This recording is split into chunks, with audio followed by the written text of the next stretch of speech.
I'm going to read you off some legislations.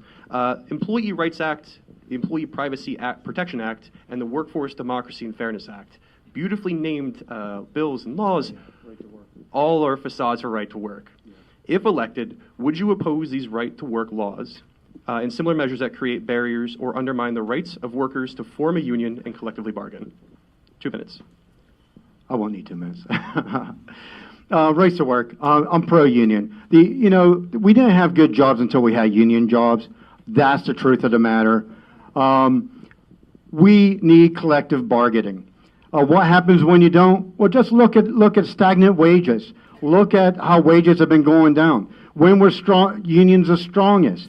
We look at the 50s and 60s. Well, it just happens to be when the U.S. economy was the best, the middle class was the strongest. What happened as soon as we started to depreciate the unions in the 70s?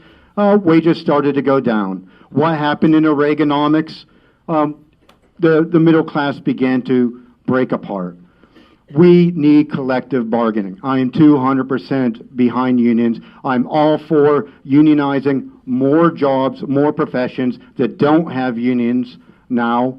I believe we need a way of protecting the American worker. This is what we should be thinking about, because protecting the American worker protects the American family, and it protects the American economy. I am absolutely against rights to work and 200% behind the unions. Thank you.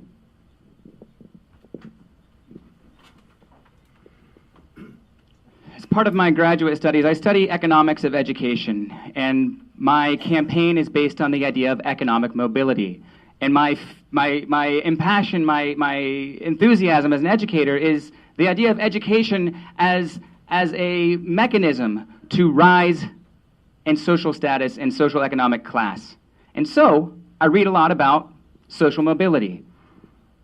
I was not that surprised, but I was surprised to learn that even more important than having great public schools to somebody's chances of doing better than their previous generation are strong unions. I know this. I was a leader in the teachers union at Shaler Area School District. For 10 years, we worked with collective bargaining power. We had an adversarial school board, and we worked together to eventually band together to get more fair and more just rights for us as workers. Currently, I'm a graduate student at the University of Pittsburgh. I'm leading that effort to organize the graduate students at the University of Pittsburgh under the United Steelworkers. Look at the newspaper from, when was it? End of December.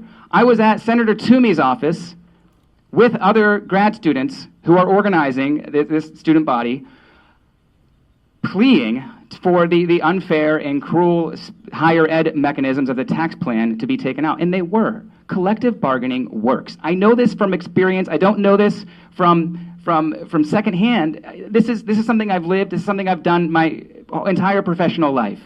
Collective bargaining is critical for balancing power between corporations and workers. It's something I will fight tooth and nail, not just to protect, but to expand. Right for work is nothing but right to work for less. And it destroys opportunity, it destroys safety in jobs, and it destroys our wages. It is the only clear thing to do is fight for unions and fight for labor. So I mentioned earlier, I think, my dad was a DA in Pittsburgh and Allegheny County for a bunch of years, for 20 years or so. And you might not know this, but both the DAs and the public defenders, actually, are both organized under the Steelworkers Union. And so my dad, he's retired, he's in his mid-70s, and they're able to live a life with the pension that comes from the union. I would fight tooth and nail, obviously, to make sure that we keep that. But here's what I think is so important for expansion of the unions. I mean, obviously, I'm against right to work, but for the expansion, specific expansion things here for the unions, I remember I'm a creature of habit, and there was about a 9-month period where I was going to this Subway every day, and you get to know people and you talk to them because you're there, and this woman told me one day on one Friday night how excited she was because she was going to be able to go see her son play football. And her name was Mary. I was like, Mary, you never seen him play football before? Isn't he a senior? I said, yeah, here's the thing. I had him when I was in when I was in college. I had to drop out of college. And I had him, and it was a mistake, but, you know, I love him, and he's great, and he's a good football player and a good sports person. I've had to work 2 or 3 jobs for years to be able to put food on the table. And this is the first time that I have enough seniority to be able to take off and watch him play football. What the SEIU is doing is God's work. What they are doing, that go out there and organize these people who are absolutely being buffeted. Not even by large corporations, small corporations, being buffeted. They have to work 2 and 3 jobs to make ends meet.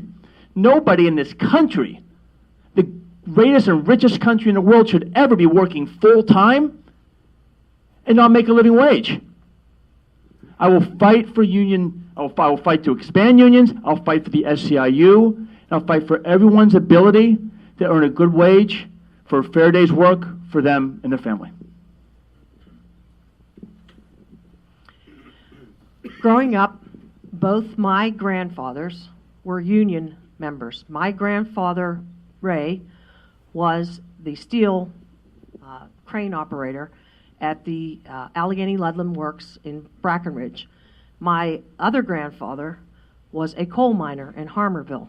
My family, I'm of an immigrant family, we would not have survived without unions.